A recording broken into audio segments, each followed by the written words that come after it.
Hey now, it's Mr. Aldo Gandia.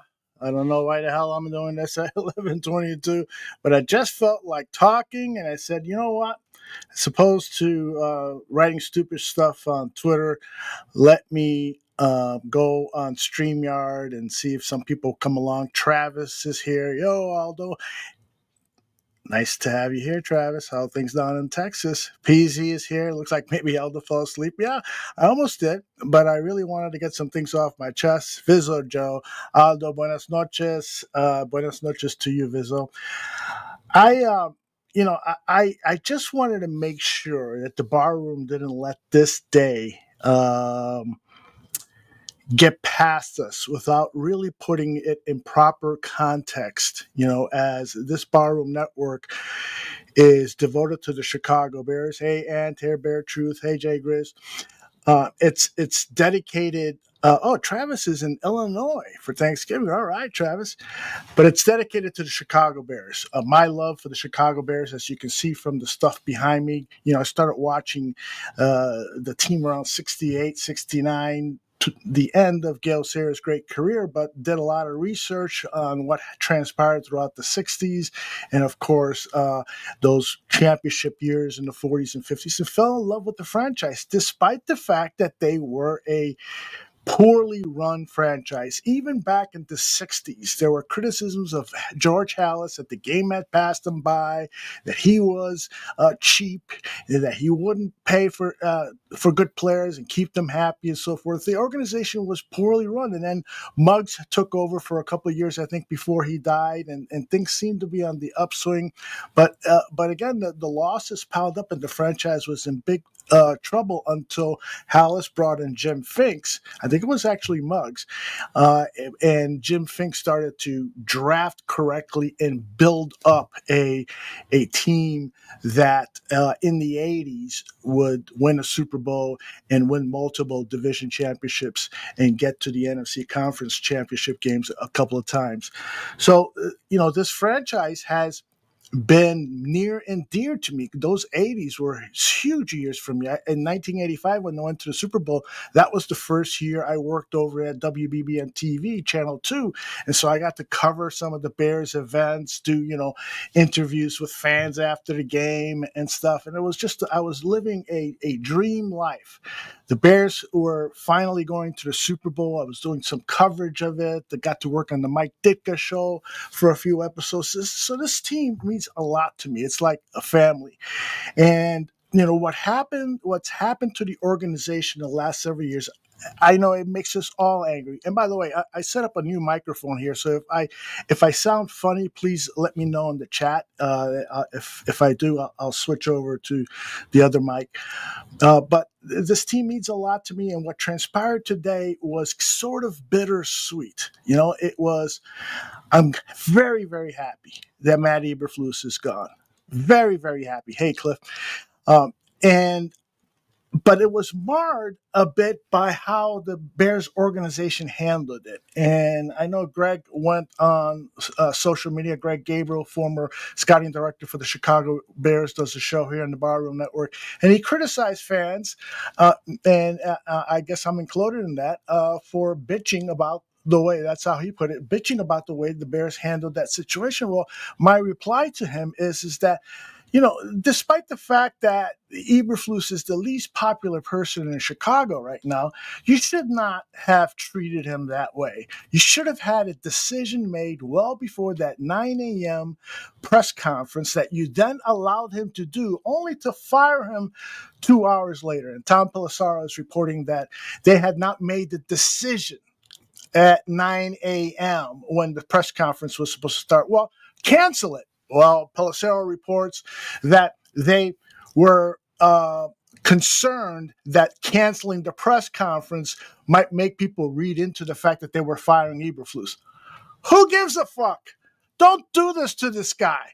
This guy gets up there. This is the last image that reporters, because this is not on the Bears YouTube channel. The Bears YouTube channel usually puts up all of these press conferences for us to see. Well, this one is not on there.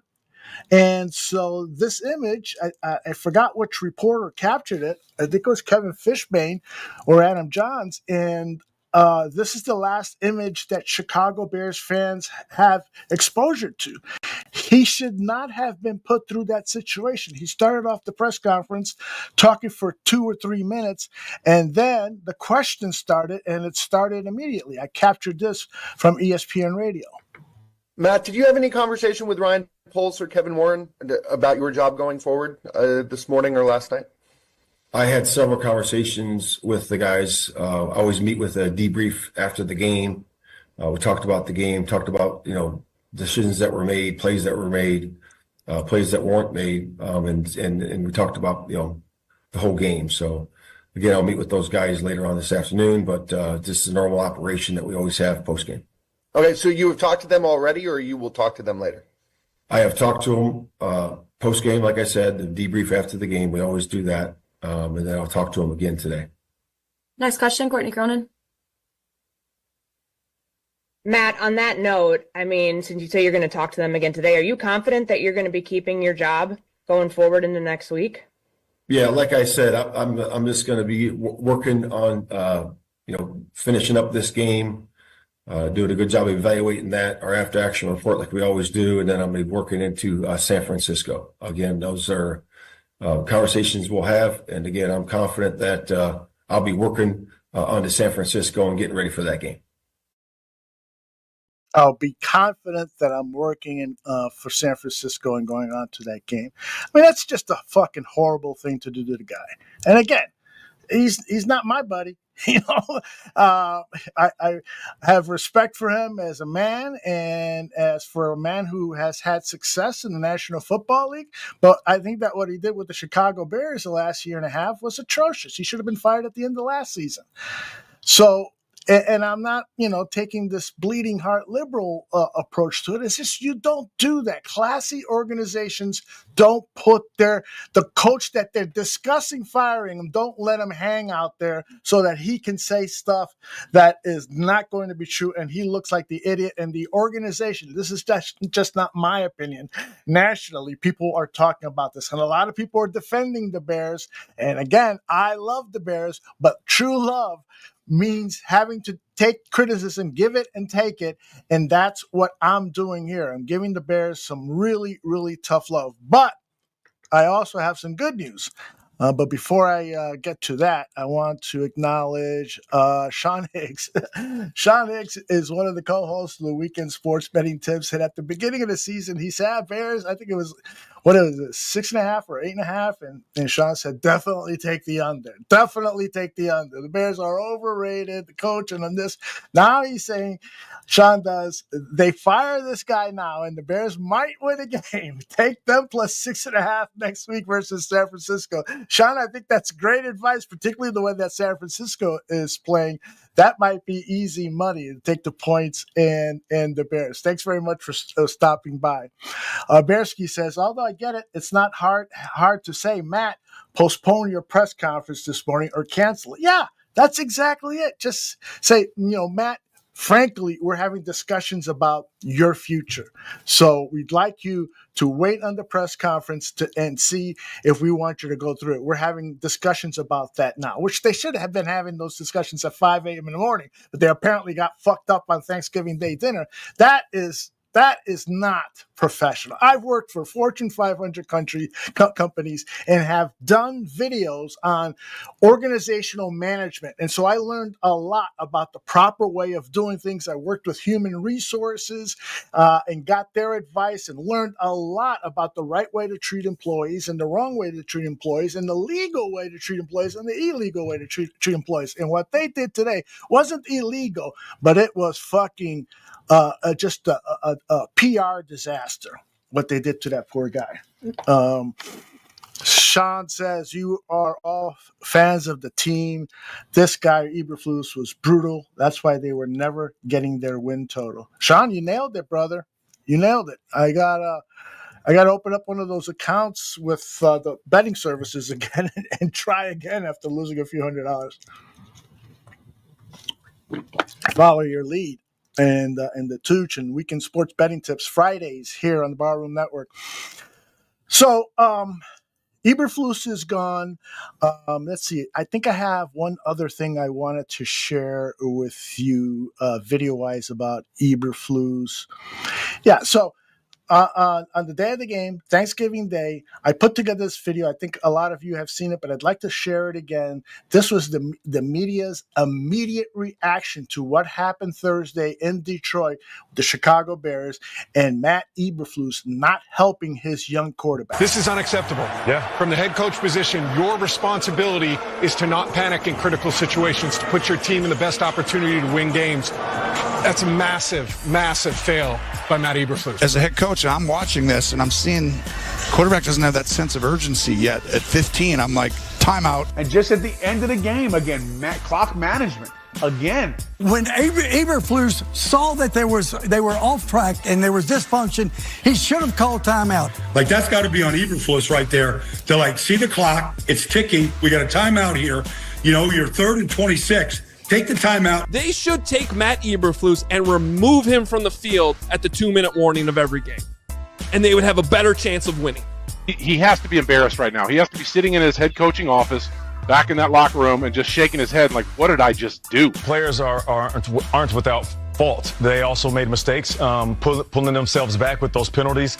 So blame the rookie quarterback. There's certainly blame to go around there. You're the coach of the rookie quarterback. You should know that. On the coach's side, this was a time management collapse. I don't call for anybody's job, but these are the type of late game decisions, or lack thereof, that gets people fired. He cannot be your head coach tomorrow morning. You're an unserious organization if you don't make a move tomorrow.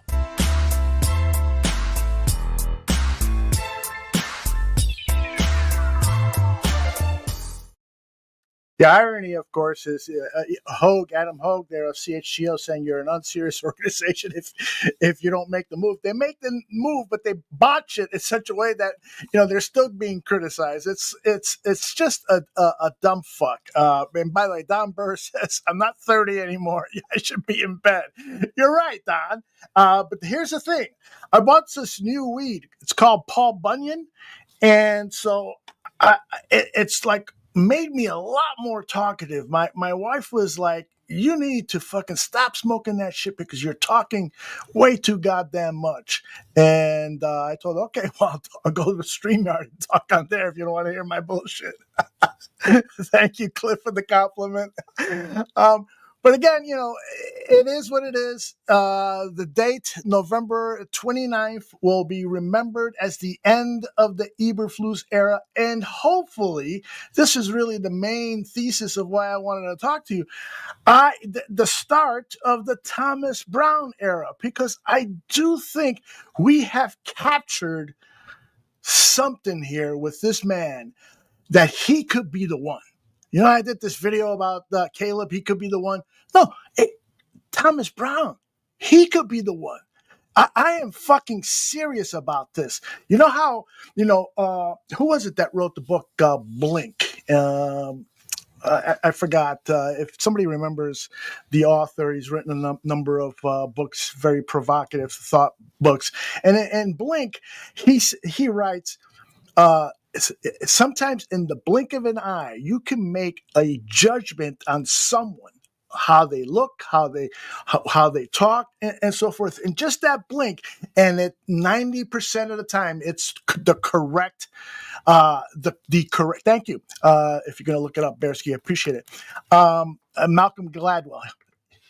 Bearsky is awesome. And so Malcolm said that you can, in a blink of an eye, you can tell if someone is good at what they do. You get an impression of that person, positive or negative, and that 90% of the time, you're correct. And that's what I'm getting from Thomas Brown. The way he talks, the way he expresses himself, and what players are talking about him. Let me play for you first. This was before Thursday's game. So this really, ESPN 1000 has on record, at least on broadcast, audio of General Manager Ryan Poles talking about his impressions of Thomas Brown before the game, but this gives you an idea of what Ryan Poles was thinking when he named Thomas Brown the interim head coach of the Chicago Bears. What did you think about the job Thomas Brown did preparing and calling the offense last week for the first time? Yeah, I was really proud of him. You know, he came in with a very clear, concise plan. Put our playmakers in a position to make plays. I thought he put our rookie quarterback in a position to have success and to gain confidence as the game went along. And I like the way the guys executed. So that just shows that the preparation during the week was well done. And I look forward to seeing him, everybody perform today, but, the week of practice was really good again. So if we can stack weeks like that, we're going to be making progress. I really love his attitude, his decorum, how he handles himself when he talks. He is direct. You heard about that, but, you feel it when he's talking. Yeah, you feel Thomas. He's very direct. There's no gray with what he's putting out there. And to me, there's a level of confidence when you have that type of leadership. You believe in that. You buy into what he's saying. And again, I'm proud of him and how he's done stepping in. All of that he is going to say at what will probably be Monday's press conference. Which, by the way, I think it's bullshit that he's waiting that long to talk to the media. I think, he was going to get attacked by some of the media members saying, what is your, response? And he's still going to be asked these questions, but, how did you fuck up, in other words? And what's your accountability? If Kevin Warren is there, they're going to ask him, what about him? And so he's pushed off that press conference so perhaps he can prepare some comments that are going to seem, legit or pass through Bears fans. I'm hesitating a little bit because a number of things are going through my mind. One of them being Tom Pelissero reporting what happened today is that the Bears were having these discussions at 9 a.m. and they hadn't decided yet on what to do with Eberflus. And that is GM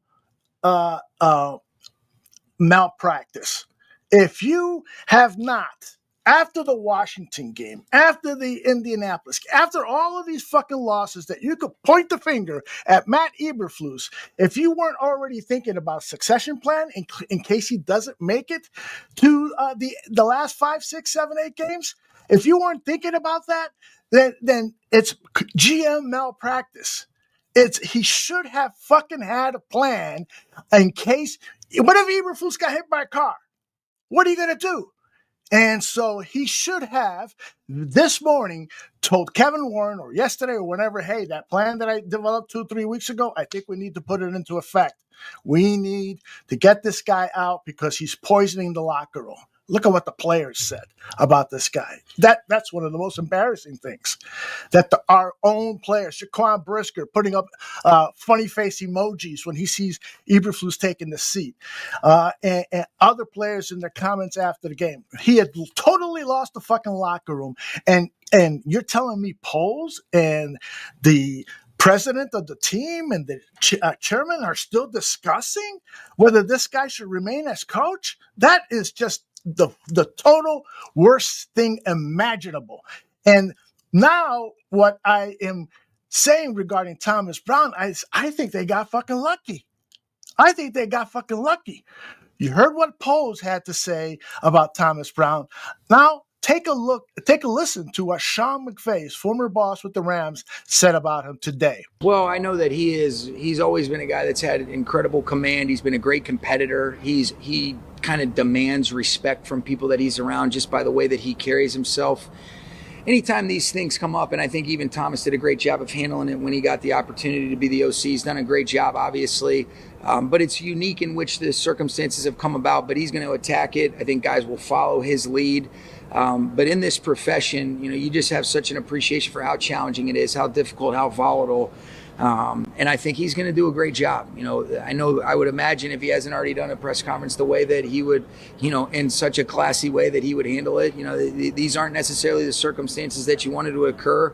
I know how much respect he has for Coach Eberflus, but he is a guy that, you guys have heard me talk about him. We got a chance to work together for a few years, but I got a chance to compete against him. And there's just certain people when you watch, you're like, man, they're a little different.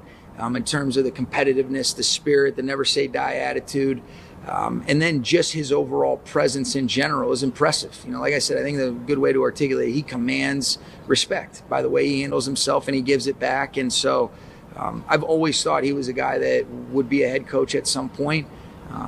And we'll see, I think you guys will be impressed, not necessarily impressed. You know how good of a coach he is and good of a leader, and happy for him for the opportunity. It's unfortunate the circumstances at which you're getting that. What I do know about Thomas is there's good processes and procedures in place there. He's always been a guy, when he was the assistant head coach here, that was so thoughtful about, being totally present in the role that you have, while also having an eye on, how would I do this if the opportunity arose? How would I, whether it's calling plays or how would I be a head coach and different things? And I think one of the things that we've tried to do that, we do take pride in here is you open the doors up so that you can see exactly how we want to handle it. And you're accountable for when there's mistakes on my end, but then you also say, all right, here's some things that have worked out in our favor. Here's the processes and procedures and kind of the organizational structure at which we get to these decisions. And then, the handling of game day, I think, is something that, you decide as a head coach, all right, which responsibilities do you want to have?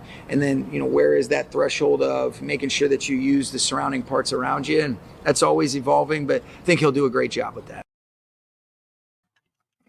That, to me, first of all, Sean McVay is one impressive motherfucker too. I'll tell you. He is a genius when it comes to offensive schemes. We know what he's done for the NFL. He has. Bill Walsh, I think, is fair to say that he had a really big impact with this West Coast offense, and what Sean McVay has done with that West Coast offense and made it his own is pretty incredible. And so when he talks so highly about somebody, and he says something that you take a look at somebody, the whole Blink Malcolm Gladwell thing, when you take a look at somebody and you kind of say, hey, that guy's different. That's what we have here in Thomas Brown. I want to interrupt my thought here because Do It All wrote it all in caps, so it will capture my attention. He says, or he's yelling at me. Gabriel told you on the show that calls with agents needed to be made and interim coach in place before firing Poles. Aldo, he's called me Waldo, but Aldo, why are you so fixated on how they fired Eberflus? We all wanted him gone. Here's why I'm fixated on it, Do It All, is good organizations are a reflection on all of us. Don't we complain about, if you're a baseball fan, don't you complain about Jerry Reinsdorf doing a fucked up job with the White Sox, or the Ricketts family and what they've done with the Cubs, or the Reinsdorfs with the Bulls? We complain about how the very top acts because that peters down. And if they're seeing mistakes and they're seeing malpractice and the players are seeing, man, we got fucked up ownership and potential free agents and potential coaching candidates. Wow, they really fucked up that Eberflus guy, man, made him go out there and do a press conference, and then 2 hours later they fired him. They did him cold. That's what I'm talking about. You don't do that. Excellence. Al Davis said, what was it? Excellence. His big thing was excellence. That starts at the fucking top. Starts with Virginia. It starts with, then goes to George, then goes to the board of directors, the 5-6 people, then goes to President Kevin Warren, and then goes to the GM, and then goes to all of those people. If you go to their webpage, you see Senior Vice President of Human Resources, Senior Vice President of Marketing. It goes to all of those people making $250,000, $300,000, $400,000 a year. They're being paid buku dollars to run a top-notch fucking organization. And we're not getting it, and it's embarrassing for a lot of us Bears fans who, if you were here when I started the show, I love this fucking team. I love this fucking team, and what they are doing is making it an embarrassment. It's like when you got a fucking member of the family who keeps robbing people, keeps going into jail, keeps fucking things up. I've had a few of those. It's like, what the fuck, man? You're making my life miserable. And right now, that's how I feel about my Chicago Bears. You can feel however you want about your Chicago Bears. If you have enough grace to forgive them for continually fucking up over and over again, good for you, brother. You got a better heart than me. I'm not talking to those family members that have fucked up my life. So there it is. Integrity. Thank you, PZ. Great word to use in this situation. Absolutely great. Excuse me. Now, so Bersky says, does it though, Aldo? That's why I messaged you earlier, or was that Ryan Poles' decision to hold him on too long? Yeah, it could be, Bersky. It could be Ryan Poles' mistake, in which case he has a superior, Kevin Warren, who should overrule him. I know, Mr. Poles, when you signed your contract that you had final say over the head coach, but I need to overrule you. I will not let this organization be ridiculed the way they were on national TV on Thanksgiving Day. In millions of homes around the world, people are laughing at the Chicago Bears. Mr. Poles, correct this, or there'll be 2 changes in the offseason. That's how I would fucking handle it. Because if you want to run a top-notch organization, you got to have some fucking balls eventually.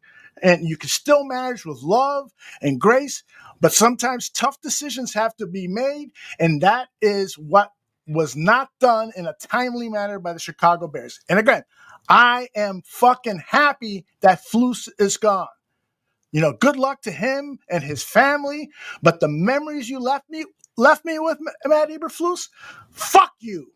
Fuck you.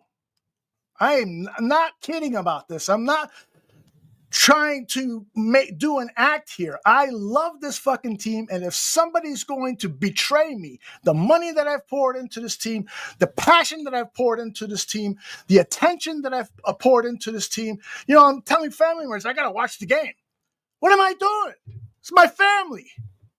I hate them even more than I hate the Bears right now. So.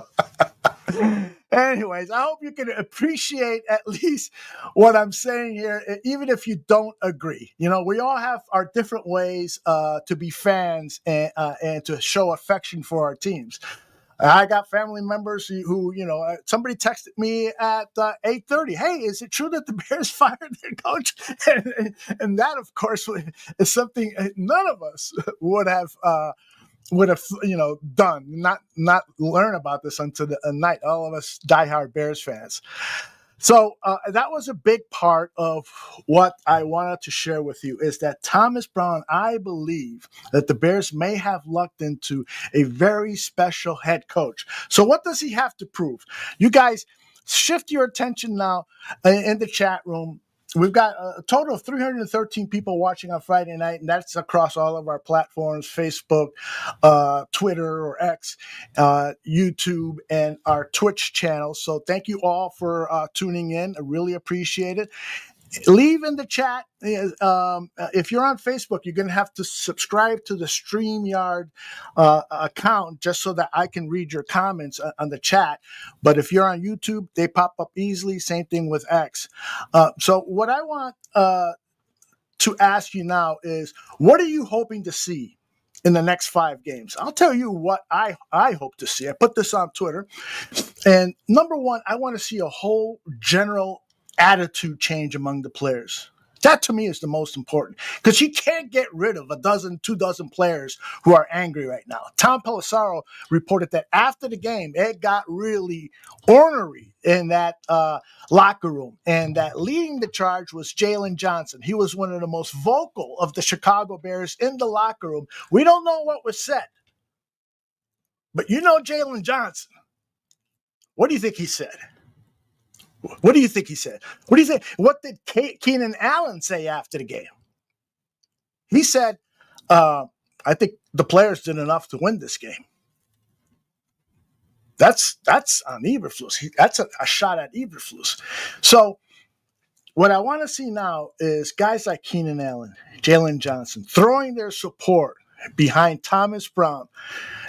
Thomas has that aura. In fact, I got a little aura video for you. did this video a few days ago before Thomas Brown was announced as the head coach of the Chicago Bears, interim head coach, and take a look at Thomas Brown and that aura, and now how he is going to spread that aura to everybody, not just on the offense, but defense, special teams, and throughout Hallis Hall. He has a certain aura to him that he just allows you to play free. He knows what he wants, and he knows what he wants. Football is a violent game, and it rewards those that play the game violently. This throw he does to the right side, caught, lunging for a first down catch. It's simple. It doesn't matter what I'm comfortable with. I don't play, right? So I can always adapt and adjust. It's our job to design a plan to obviously attack the defense, but also favor what we do well. To me, always, first and foremost, play with no fear.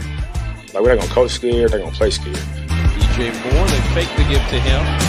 Williams will step up over the middle, zips it into Keenan Allen. Then on game, they let it rip, man. We don't fear failure or fear mistakes. I think the true test of a leader and the goal of a leader is to make people and situations better. Design the offense and call the game. I want to try to find ways to alleviate stress off the two most stressful positions, which is the O-line and the quarterback. How many ways can we design unsackable plays? That's, always the goal. Ball out mentality. Let a guy's play in space. He can be decisive because decisive is effective. The wrinkles I want to add is whatever's best for our team. So it's regardless of what I may want to do, because it's not about me. I just believe in being authentic, being myself, because I was a huge introvert before growing up, so I didn't talk. Never really shy, I would just keep to myself. And then having three boys who are all different personalities made me a better coach.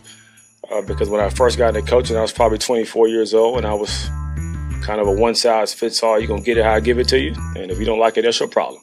Which is the wrong approach. And I think being hard on yourself is important to continue to have growth. But at the same time, we live in a world, he plays a spot where everybody's going to be hard on him. So you have to continue to punch yourself in the face. You have to give yourself some grace and move on to get better. But he's not soft, which I appreciate.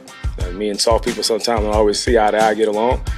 We've made some great improvements, some great strides, but being good is not to be confused with being good enough. So I can be better, he can be better, the entire group can be better. So I think it's about finding that balance and also what each individual player needs. Now, to me, it's a direct correlation between what you do throughout the week and what happens on game day. So the more I develop good habits, you get a good result. I develop bad habits, you have a bad result. It sounds like coach speak, but I am where my feet are.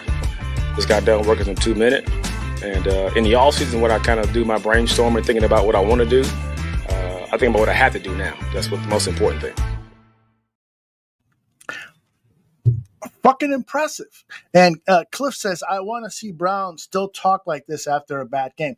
Well, he did. After the game, he said, attaboys, only go so far. The bottom line is we have to win football games. He said that after his first game as offensive coordinator. He wanted to shout out his players, but he knew that the bottom result was we got to win.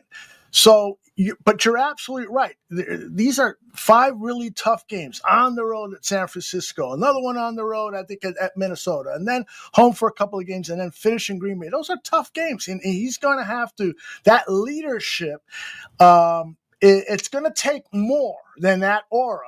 It's going to take more than clever words. It's going to take good play on the part of the players. And those 3 penalties and that final drive on Thanksgiving Day in Detroit, those were made by players, not by Eberflus. He fucked up a night calling timeout in what should have been a winnable game, but he didn't. The players didn't make it easy on him. So I recognize that. I totally do. Here are some of the comments that we've already gotten in about what they would like to see these last 5 games. This is Flex Diggs. I hope Thomas Brown shows he deserves the job. That's my take. He has a shot to show the top brass and fans what he's got. It's perfectly said, brother. I am not going to argue with that. This is not, because I've fallen into this trap before. I did it with Justin Fields, Well, let's keep putting him out there. Let's keep putting him out there and so forth. And deep down in my heart, I don't think this guy's got it, man. He looks like another Trubisky to me. He can't process like Mitch can't process. And so I'm not going to do that with Thomas. If he doesn't authentically convinced me that he should be the head coach for the Chicago Bears, and I'm going to be making that list, and I'm going to be saying, they should interview this guy. They should interview this guy. But right now, I am fucking totally focused as a fan. Eberflus needs to be focused on a bigger picture, looking at other potential candidates right now. But as a fan, I am rooting for Thomas Brown. He's impressed me at the beginning, and hopefully he will continue to impress me as the weeks go on. Bearsky says, in the next 5 weeks, I just want Caleb to progress and not get killed. I hear you, bro. After that, bring in real stability. Experienced NFL head coaches that will do this the right way. No more projects. I understand that sensitivity, Bearsky. It's like, even to me, John Fox seemed like a project because he was well past his prime. He, was just coming off of a serious sickness and so forth. Can this guy handle the rough and tumble NFL and so forth? And he did nothing for me. In fact, I got a graphic here. This might surprise some of you guys. It's not a graphic. It's a banner. Where did I put it? I put it over here. Here are the worst coaching records, Bears coaching records. Abe Gibran, who I fucking lived through. I saw those 30 losses and 11 wins. Trust me, I saw him. I liked the guy. He was funny. He was fat. He was jovial. He had a great way of talking. But he was a fucking terrible head coach. Terrible. John Fox. He's second on the worst coaching records with the 291 percentage, 268 for Gibran. Fox lost 14 and lost 34. And then, of course, third place is Matt Eberflus. We can't have that. If Poles has done anything right, he has, at the very least, put enough talent on the football field for any decent head coach to at least win half the games or slightly above half the games in a season like this one. Of course, we're talking, 9 wins? That's what this team should have delivered, 9 wins this season, and Eberflus was not on his way there. So I totally get it. All right, let me see any fresh thoughts here. Beppe is already talking of Vrabel. I agree with you, Beppe, that he can put a good staff together, and he does have that kind of Ditka-ish, bone in him that he's going to come in here, not going to take shit. He's going to, make this a physical, hard-fighting team. I love that. But listen to what Thomas Brown said. Thomas Brown said, the team that's usually more violent wins a game. So he knows how important it is to have defenders that are going to knock the snot out of you, and offensive linemen who can push ahead, create big holes, and tire out the defensive line so that when they do pass, they're too tired to put together a pass rush. He knows. He's got that formula. Now, he says the right thing. So, yes, now over these 5 games, we got to see if he can, execute that, get his players to execute that. Totally with you. Mr. Mayhem is saying something a lot of people are saying. Chris Morgan needs to be fired. One of the questions that has to be asked when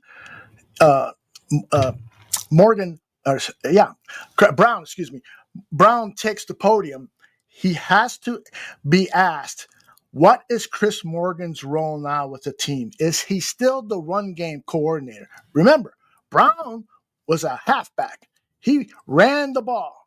There's a great video out there of how his career ended, that he was horse-collared and the muscle on his groin just completely ripped apart from the bone. But he was a very promising running back, and so he has a true appreciation, unlike Shane Waldron, for the run game and the power run game. So let's see if Chris Morgan is going to remain as the running game coordinator, or if he's going to say, I got this, Chris.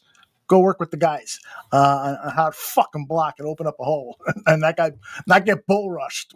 Work with Braxton, please. Do whatever you can with that guy. So that's the thing.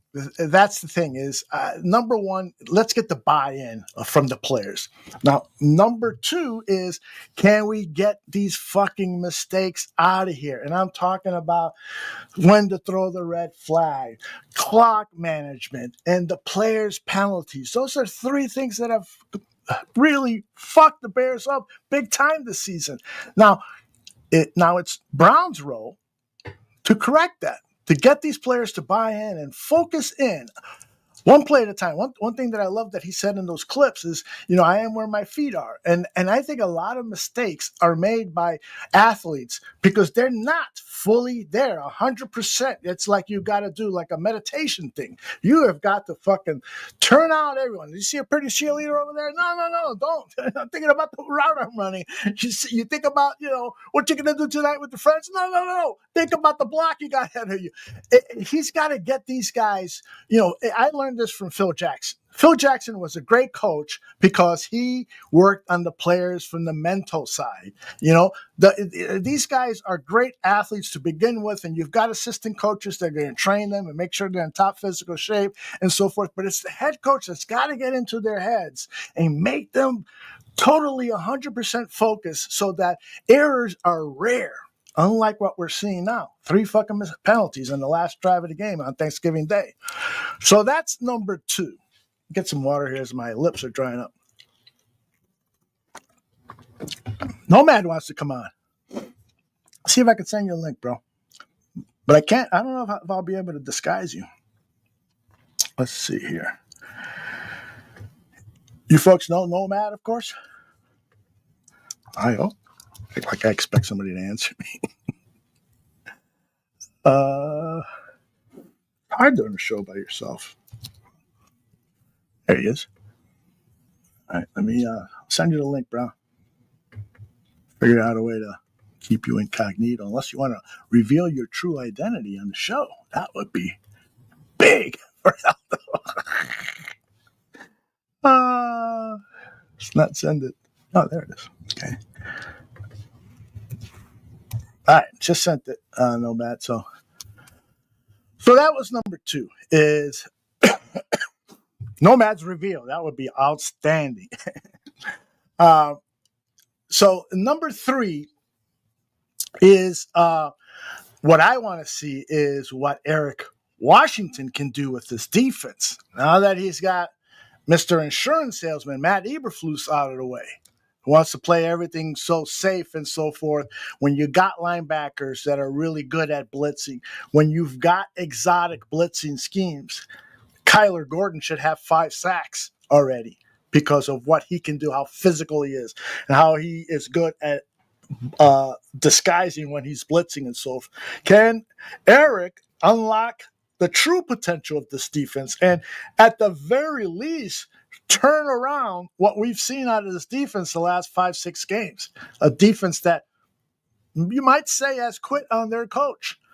He's had a lot of FaceTime with them and they are not performing at away. Look at, he's here. Nomad, what's happening, brother? You got me? I got you. Okay, because I had to turn my phone off. Aldo, what's going on, bro? Back at the bar room. Hey, man, Aldo, I just want to start this one off and say, man, I love you, man. I love you with all my dear heart. Thank you, brother. Same here. Because of you, people really resonate with me. And I know we don't do enough stuff together, and we haven't, but I want to change that because I do really appreciate you, man. What you do has really inspired me and made me to just go forward and push this podcast thing. And I don't want to get all hammy up in here, but man, dude, I just want you to know how much I love and appreciate you, man.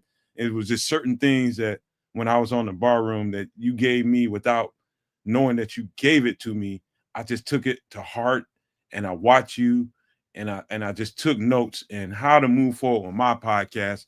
And just to give the fans of your network just a clue as to why you don't see a lot of Nomad and Aldo from my perspective, is I wanted to prove that I can do this on my own as one individual and bring people with me and not have to, really call on you for everything and really lean on you. I felt like we could stand on our own. And I believe that we started to do that.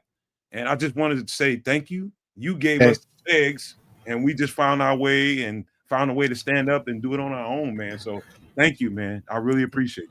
You're very welcome, and congratulations on all the great stuff that you guys are putting out there. I mean, it has become, an audio event. It's and the graphics and everything that you got going over at the Nomad Network is something more and more people should be paying attention to and appreciating what you got there. So, congratulations on that. And you know what? I when I see somebody who has the potential to be special, I like to try to give them a platform. And you did the right thing. You got a taste of it, and you said, "Hey, I can do this, and I can do this in my own special way." And you went off and are doing that. That's the way it should work, And you do it your way, I do it my way, and then we have this diverse set of podcasts out there.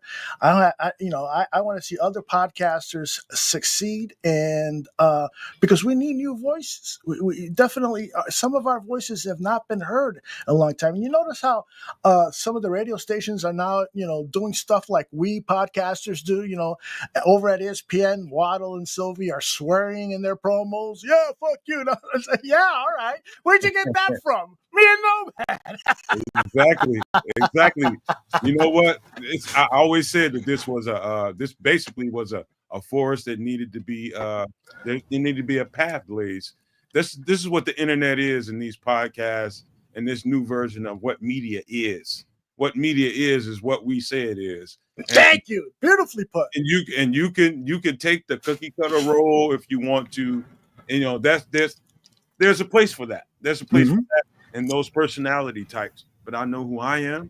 I know who you are, and I know where I fit in this space. And that's just being your damn self and let people either take it or leave it.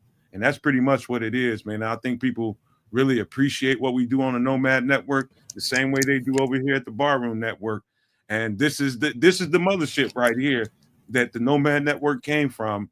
I'll give a shout out to the BCP. That's where I started my first podcast. Was BCP. Give credit to Shorty for that. But that's that. And we've done what we've done. And man, this is fun. But what you talking about tonight? Aldo, I just want to know, man. You talking about Thomas Brown getting this audition? And I was just on our podcast not long ago talking. I saw you guys were on tonight. Yeah, I didn't get a chance to stop by, but yeah, I saw you guys were on. Although I don't want the fans to really so much just fast forward to we need to be in this coaching cycle looking for this other guy or these shiny new toys. Give the guy in the building the opportunity he needs, respect it, and let's see what he does with it. And that's really what the emphasis of my podcast was tonight. Give this guy an opportunity to really shine and be what he can be. Well, you and I are wrong in that same boat. I really do think that this guy is special. I really do think that this guy could be one of those young up-and-coming head coaches. People talked about Mike McDaniel, but he hasn't really displayed the success with win-losses as people have expected. But I think that Brown has that kind of mentality, those smarts. We played a clip earlier of Sean McVay talking about Brown in a way that was really impressive. And then we've played Brown clips of some of his words coming out, and Caleb saying that he's got a certain aura. And I think that all is giving us clues. This guy could be really fucking special. And let's not overlook that. Let's not be, 5 years from now saying, man, I can't believe we let that guy go. No, let's not. Let's give him a good chance here. Exactly. There was months ago when he was in the coaching cycle. He was up for the offensive coordinator's role. And it's a lot of talk about him, but not so much at the same time. I was really pounding the table for him. I was just like looking, how you can look at coaches' commentary about him. This is a lot of coach speak. Right. Going to give him credit, and they're going to really build him up to be something. Is this what coaches do for each other? It's like a network and a basically a fraternity. Fraternity, yeah. Take care of each other. You look past that and you start looking at players' interviews and different people that have been associated with him. You take it all the way back to when he was in school, all the way back when he was in high school. You can just find people that all over the place. There were people that were just like, this dude right here, if given the opportunity, he's going to invigorate anything he's around. Yep. Invigorate everything he's around and people are going to gravitate towards it. But you heard in the last presser him saying that he was a guy that was like, hey, this is who I am, and F you if you don't like it. That mentality after having kids made him change his viewpoint on it, because he's got kids with different personalities. Exactly. Those children. Yeah. And so what does that do? It helps you to adjust to the group. Basically, it's mentality. You have to, everybody in that group's not the same. And you have to be able to relate to them in order to bring those guys with you and get them to sing on the same note that you're on. And that's the goal. Get them going in the same space that you're going. Yep. The most important ingredient I think any leader has is his ability to communicate. And he says all of the right things. He says, it's not about me. It's about the listener. It's about the player. It's the person that I'm trying to teach. So I can say it this way, but if that player, that person is not reacting in a way and engaging with what I'm saying and understanding what I'm saying and then execute it on the football field, it doesn't matter. He could like to say it this way, but if that player is not responding to it, so he has said, I got to figure out a way to get to that player and have him understand what I'm teaching him and get his input too. Two-way communication, dialogue is important in coaching too. The old style of, the head coach is telling you what to do doesn't always work and it's not always effective. Nowadays, players need a little bit more autonomy, perhaps what they like, what they don't like to do, and you figure out a way to either incorporate what they want, or you figure out a way to convince them, no, what you want to do isn't best for the team, but you got to have a very persuasive argument. And I think he's capable of that. Neil Stopchinski says he finished second in last year's player survey on favorable offensive coordinators. And I followed his career with the Panthers. The bad thing that he had going there was he had the rookie quarterback whose confidence was shot from the start. He had the David Tepper, I think is the owner. He was constantly getting in Frank Reich's way, firing head coaches and so forth. And Frank Reich, I think, a little bit past his prime. He let him call a couple of plays, and then he took back the reins. And that's no way to be the head coach. If you're going to give Thomas Brown the ability to call plays, don't take it away from him because the team scored 9 points. Let him continue to build on stuff with that rookie quarterback. So he got screwed a bit with the Panthers. But I take the word of Sean McVay over anyone else when he's talking about the qualities that Thomas Brown has and what we could potentially expect for him here in Chicago. Just imagine that you leap from wherever he was in the Rams organization to all the way to assistant head coach. Mm-hmm. If you just circle that and really focus on that, it gives you a sense of what exactly we have in the building and why you don't just poo-poo this opportunity for this kid and give him everything that I'm giving him, every bit of the energy. I was a Matt Eberflus fan until he proved me different. He proved to me that he wasn't head coach material, probably in that Washington game. And I guess we can talk about that, but I'm telling you, Thomas Brown's got some it factor going on with him that resonates with me as a former player. I could see him up at the podium, and it makes me feel like, okay, when he walks in that room, he's got my attention. Where you want to go, bro? Where you want to go? I'm with you, because that's what, I mean, one of the things he said that I think you just spoke to was it's not about him. It's about figuring out this kid and what makes him tick. What can get him going? It's not about what I want to do. It's about how do I connect my fuse to his and just wrap this up in a nice, cool ass joint, and we can smoke it. I love that. Just wrap it up and smoke it. I love it. Pass it around. Yeah, Let's entertain this question from Sports Chicago Style. He asked, do you think Flus was a George plant and Poles has been maneuvering Brown in Washington into place for when Flus finally shits the bed too much to move his guy into position?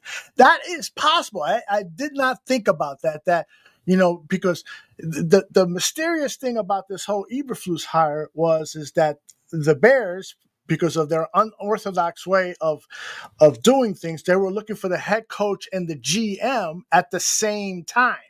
And so when they hired Ryan Poles, they had already interviewed multiple head coaches. Stupid fucking idea. You let the GM do the initial interviews and the final interviews with management. You don't fucking have management do it and then hire the GM and say, oh, these are the people we talked to. And so Eberflus was in management's finalists.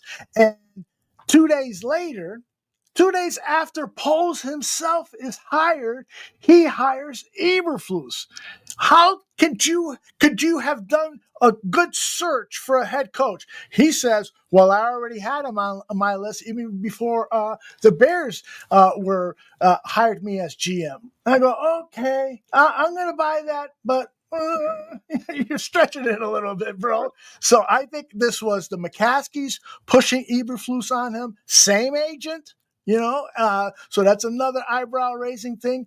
And so maybe Sports Chicago style has something that Poles is trying to play 3D chess here and saying, okay, I know this fucking Flus guy is going to fuck up eventually. So Brown is ready.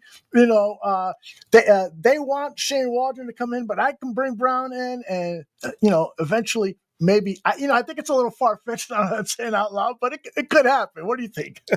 No, it's not far-fetched. Okay. I've been pounding this for a long time over on the Nomad Network, and I'm going to tell you just like this. There's nothing far-fetched about it, number one. Number two, Trace Armstrong is a goddamn pimp, and he's getting paid, and he's somewhere living it up because he set this situation up. And I don't really mean to really cast too many this man. You know what? Trace Armstrong got what he wanted out of the situation. He got what he wanted. He had clients. He needs to place them, get them jobs, get them contracts, get them opportunities. And for the role that he played, he did what he needed to do. Absolutely. Our position goes as fans and people observing this organization, what a crap show. What a crap show, man. What is this, man? Is this I just think that to the point, I think that those guys were placed here by Ryan Poles for a break glass moment so that if things go left, this is what you have in place. You got qualified guys.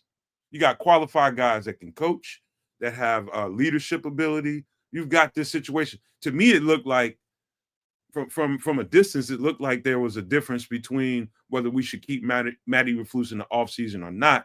Okay, if we keep him, what's the contingency plan? Mm-hmm. What do you have in place in order to keep this guy if things go left? Do we have something in the building that can help us keep this thing afloat, help us keep this thing looking good? Are there people there that can help us make this look legitimate? And to me, I think that's what those hires were about. Somebody in that building didn't quite believe in Matt Eberflus, and the contingency plan was, to me, Thomas Brown and Eric Washington. Mm-hmm. It was. Yeah. Stewart says that Brown and Washington were contingency plans, and that is fucking great because the first two seasons, I would talk with Greg. I said, they need to fire Eberflus. And he said, well, who's going to take over? And I go, well, that's another fucking problem Poles created. He allowed Eberflus to bring in young coordinators who had no head coaching experience, so that if Eberflus gets sick or doesn't perform well, they don't have anybody to fill in that within the organization that you feel confident in. This season, that problem was fixed with those two guys, Brown and Washington. Either one of them, I'll fucking run through a brick wall for, because those guys are leaders of men. They have aura, but they also have smarts, and hopefully we will see good decision making now that they will have autonomy. Washington with the defense and Brown with the entire team in the offense. Although, you know what I can't wait for? I cannot wait for, I'm a defensive guy. Mm-hmm. And on the defense, I believe Eric Washington was kind of hamstrung with the fact that Matt Eberflus is the head coach, and he decided to keep the defensive calls, and he was neutered. Mm-hmm. And all I do, I'm telling you, I've been doing it since the coaching cycle. I've done it the entire season so far, and I continue. I overdosed on it last night and had to sleep in hard because I watched too much Buffalo Bills 2023. defense. And I would encourage all your fans and all the people that watch the Bar Room and watch our network to watch Buffalo Bills defense 2023 and see the difference in the way they attack an offense versus what Flus does, and see how much more aggressive and Eric Washington with that Buffalo Bills defense, as opposed to what you've seen thus far with Matt Eberflus, the passive, the non-aggressive, not having the sense to know when to put your foot on the gas and really get after an offense and give your team a better chance. When you hear Jalen Johnson say words like, we weren't put in the best position to make a play. That means because they're playing passive and they got the dogs that run downhill. Get them off the leash, let them go. I believe that's going to be the key difference in what Matt Eberflus was doing versus what Eric Washington is going to bring to the table. And that's what I'm going to be looking for moving forward. I love it. Yeah. I think these next 5 games, I'm just as excited, maybe even more so than I was at the beginning of the season. I went to that opening game with Shorty. Shorty invited me to go with him and Foster, and we witnessed that Titans game. I sat there so fucking dejected. I was happy that they finally won, but dejected that what I was seeing out of Eberflus was the same overly cautious style of leading a team. They always seem, for some reason, Eberflus teams, they come out, they don't look inspired to play. I don't think this guy delivers a good deal. Go get him, guys. Let's win one for the Gipper speeches. You know what? Although they are so wrapped, he's so wrapped up in we need to get home with 4. Mm-hmm. Think about that concept. We need to get home with 4, and that's our concept. We get home with 4. But what if you don't? What's your contingency plan if you don't get home with 4? Do you put your foot on the gas and send 5? Do you mug with 6 or 7? What do you do to kind of buffer that if you're not getting home with 4? Obviously, we don't have the 4 that we need to get home.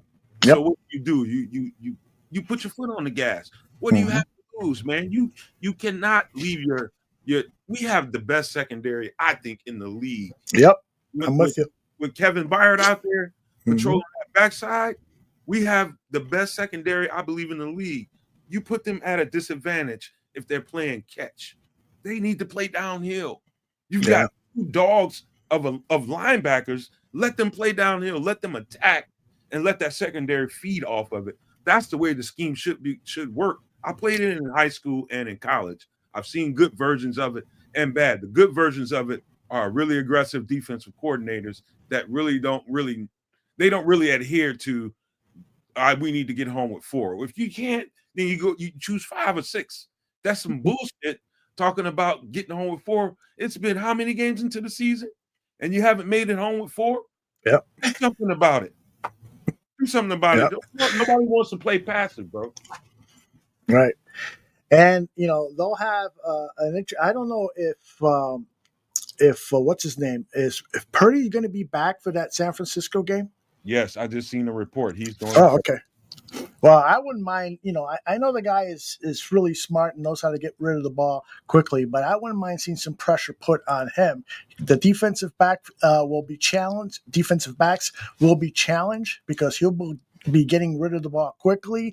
And but hopefully those blitzers, those 5 guys, 6 guys coming in, have their hands up, block some passes at the line of scrimmage, and potentially create some turnovers.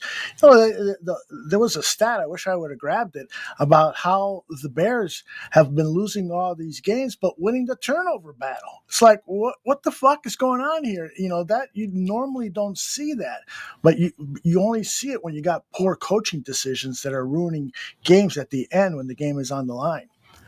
Unbelievable. It's just think about it this way. Let's say you're playing linebacker. You remember that play where I think a lot of people kind of highlighted this one. I think it was TJ Edwards. You seen TJ Edwards on, I think it was, what was it? It wasn't this last game. Who were we playing right before? Before it was a division team, the Vikings. Okay, you seen TJ Edwards on that chase play. He was chasing a linebacker. He was a linebacker chasing a receiver. That was Addison that he was chasing down the field. You know what that was on all 22? It was basically Tyreek Stevenson eyes in the wrong place because he's trying to cover. He's trying to cover. The defense wasn't playing aggressive, and I think TJ seen it, and he went into chase mode, and he was in a role that he shouldn't have been in. TJ should have been up in the trenches and playing that way, but he ended up in coverage because what Tyreek Stevenson did was left him vulnerable on a chase play. He shouldn't have been chasing that far out in the zone. He was way out of his cloud, way out of his cloud chasing Addison down the field. That only happens if you're playing a passive type of defense in a situation where you need to have that guy. TJ should have been chasing the quarterback on that play. That should have been the play design, is TJ chasing the quarterback. Yeah. Down the field on the backside into the secondary where he doesn't belong. TJ Edwards is a really, really great player. He really is. That really doesn't get the credit that he deserved. Yep. But found himself in a position just trying to help the situation, and he was downfield and he shouldn't have been. You should never see TJ Edwards that far down the field unless it's a one-on-one play or he's on a running back or a tight end. And even on a running back, that's a disadvantage. You don't want that. But on a tight end, that's fine. But to see TJ Edwards on their number 2 receiver down the field, that's something's wrong with that. And if you have to know exactly what a defense should be to recognize that. TJ Edwards on Addison, what does that look like? Something's not right with it. That's a fucked up matchup. That's what that is. For sure. Hey, before we get out of here, I wanted to talk about another subject. I'm glad you're here because you're the perfect guy to react to some of this. I'm hoping that I loaded the correct tape. You know, in the game against the Lions, Caleb, there was a play where he's running out of bounds, and Campbell, the Lions linebacker, tackled him, and it looked like Caleb was going to suffer a terrible injury. This is Caleb after the game talking about that particular play. I didn't really appreciate the play. He just kind of dove straight at my knee, so I didn't really get that. Definitely kind of frustrated about that one, just because, whatever. But knee's good. Nothing wrong with it. I think I just got a bruise, but the play was funky. But yeah, thank you. The Bears. So Nomad, you played the game. Was that a good hit, bad hit, legal hit, dirty hit? What are your impressions on that hit? Good, clean hit, bad spirited target. I would just say that it was a clean hit. It was you can't flag him for it, number one, but I can see, I'm glad you showed that in slow motion, because what I seen was basically Caleb's got some superhuman instincts, because immediately he knew the dive, he was going right after the legs, and he knew immediately, let me try to buffer this dude diving at my legs and trying to cope with it. You can see him making that decision right there in the moment, and he was trying to fold himself away from to try to buffer that blow. Yeah, it was a good clean hit, but bad spirited in nature. Like that guy knew exactly what he was doing. He was trying to take him out. But Caleb, instinctively he knew exactly what to do, was to get his feet off the ground and get away from it. If his foot's stuck in the ground, he's going to get hurt. I'm going to play it one more time. We're going to hear the audio because I don't have a chance to strip the audio, but just to look at the visual here. I didn't really appreciate the play. He just now. Look at his right forearm, and I know when you played football, you probably did this, because I know when I played tackle football, my buddies at Humboldt Park, I would put my forearm up, and when I'm going down low, there's the knee. Watch what Campbell does. Where he puts the forearm, he puts it on Caleb's knee. Watch. I didn't really appreciate the play. He just kind of dove straight at my knee, so I didn't really get that. So a lot of people are saying, whoa, he's a pussy. Watch this. I'm gonna put up on the screen. But am I right though? When I say that it looked like it was the forearm that was initiating contact with the knee, and that's what makes it borderline dirty? I did not see this version of it and slowed down so many times. Now I'm looking at it now. I know that it's mean-spirited, and I know that he meant to hurt him. I never subscribed to that, man. I played hard ass football. I went to when I went give somebody a shot, I didn't mean that individual well when I went to give that shot. But Sure. I never ever, although never in my entire life, and I played it all, never went to hurt someone. Mm-hmm. You know what I mean? I never went to take someone out because that's just not the way you play. You play to give them a shot, and you really want to stick it to them. But that was straight out. That was some malice. There was some malice in that. Straight up. That's what I'm saying, and I'm glad you pointed out. I didn't want to insinuate that you were a dirty player or anything, but a lot of us when we played football, and I never played the game at the level that you played, but I played a lot of tackle football in the Stowe at Humboldt Park and so forth. And your adrenaline is going, and you got a chance to hit somebody in the ribs.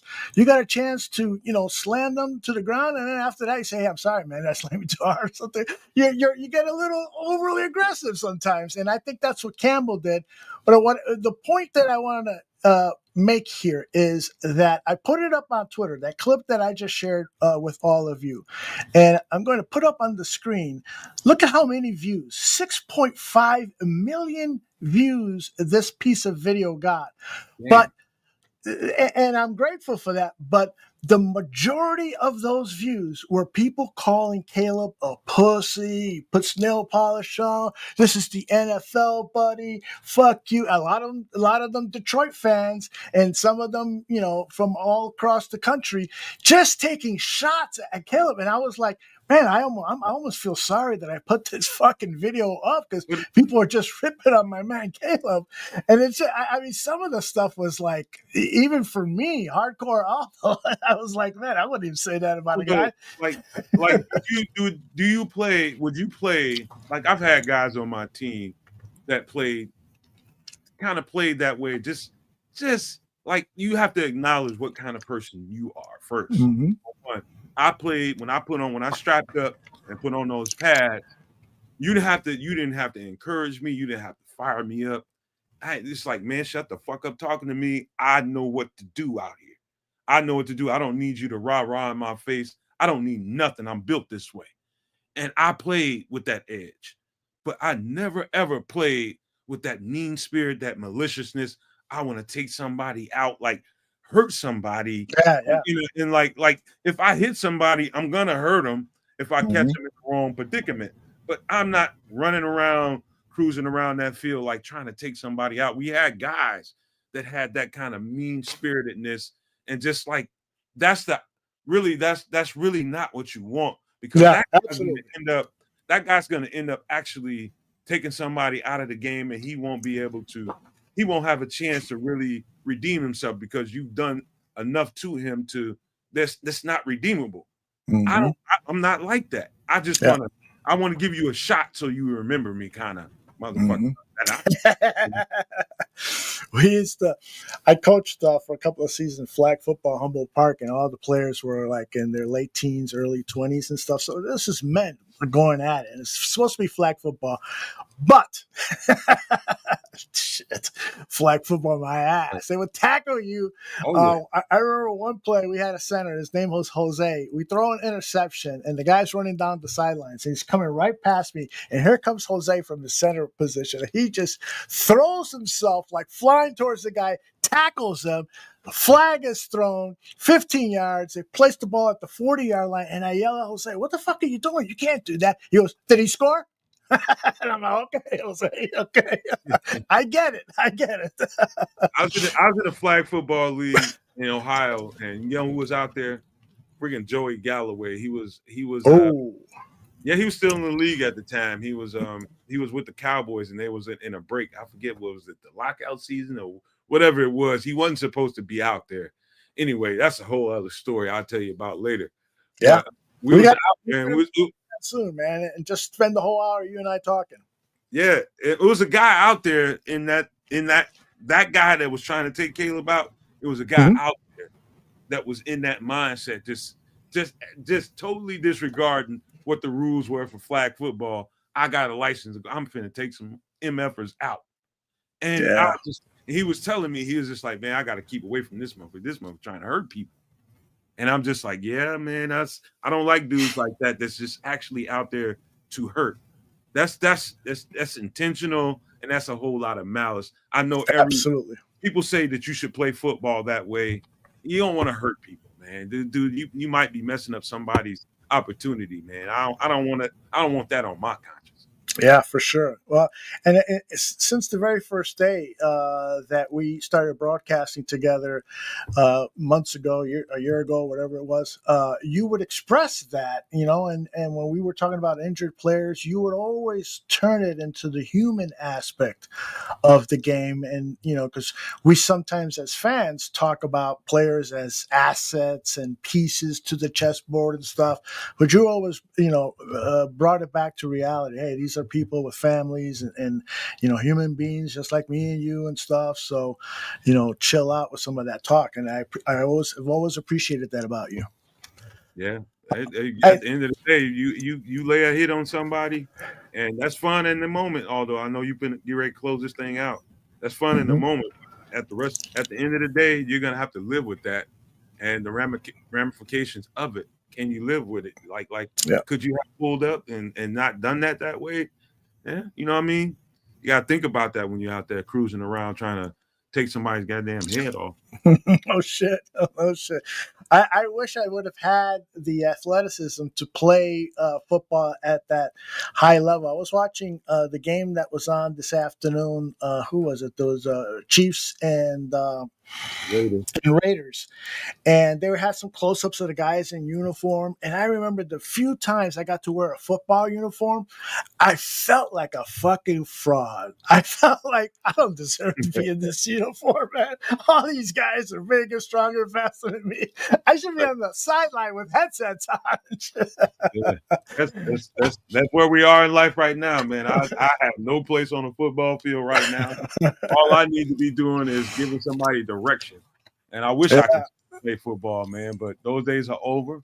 And it's fun talking about it, man. The fact that we have people out here in the world that really clamor and really relate to what we do as podcasters and bring this element, to the sphere that, only reporters were able to do, and only people that were paid and designed to do this kind of stuff brought to the table. Now they get to hear, actual fans' perspective, actual people that have been thinking about this stuff for years and years.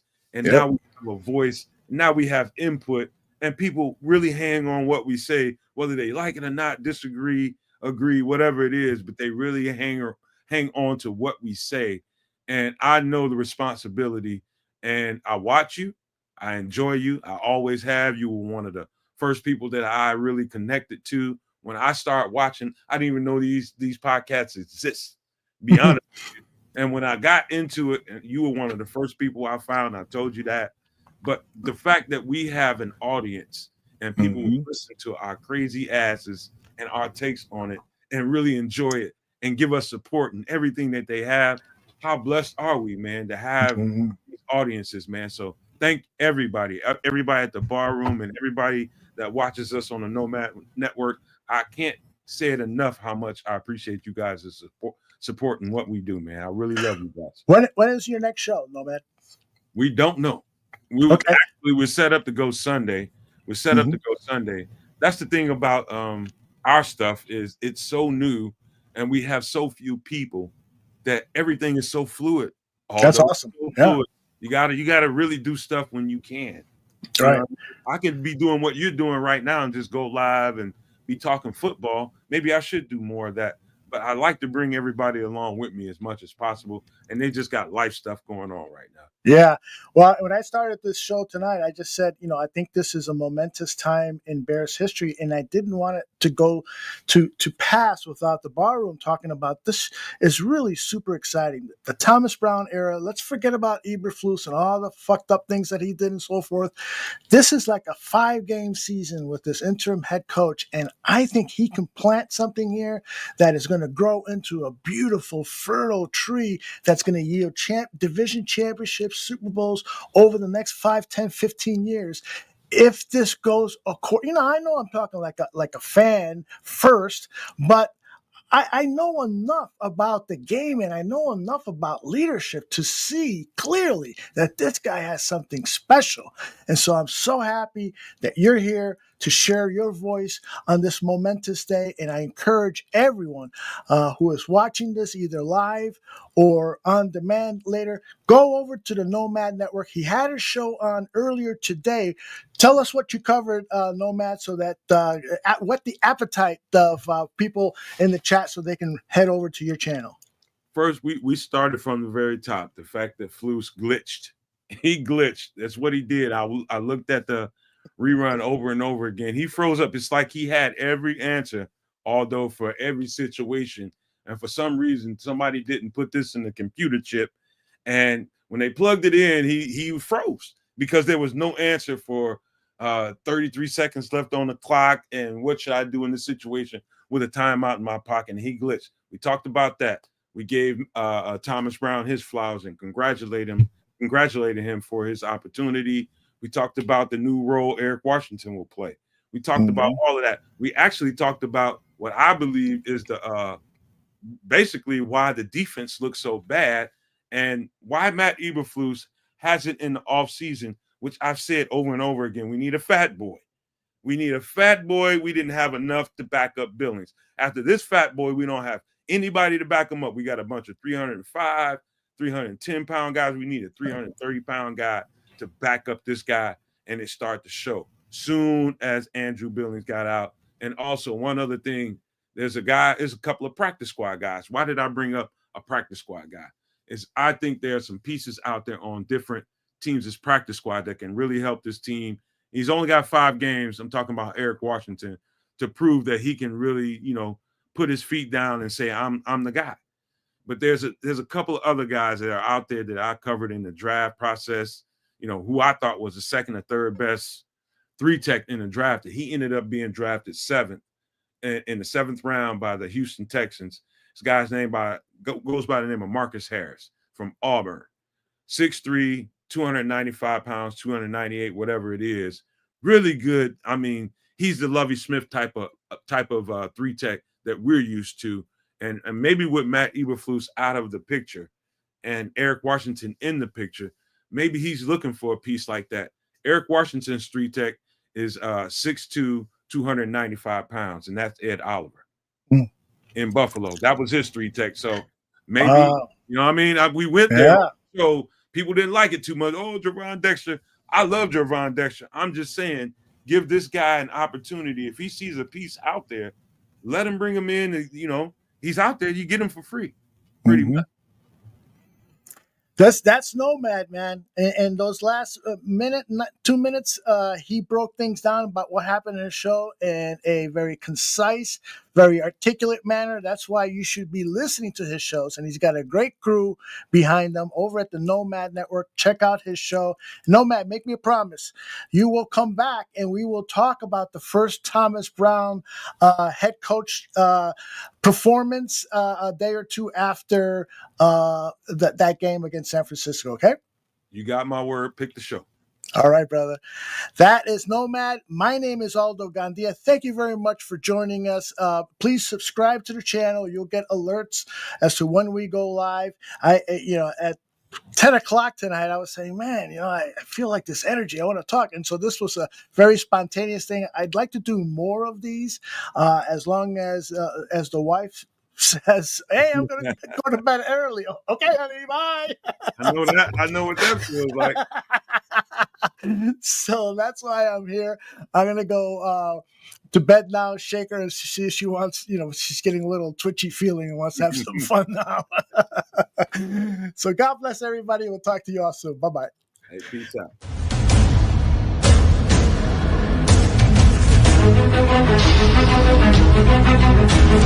Thank you.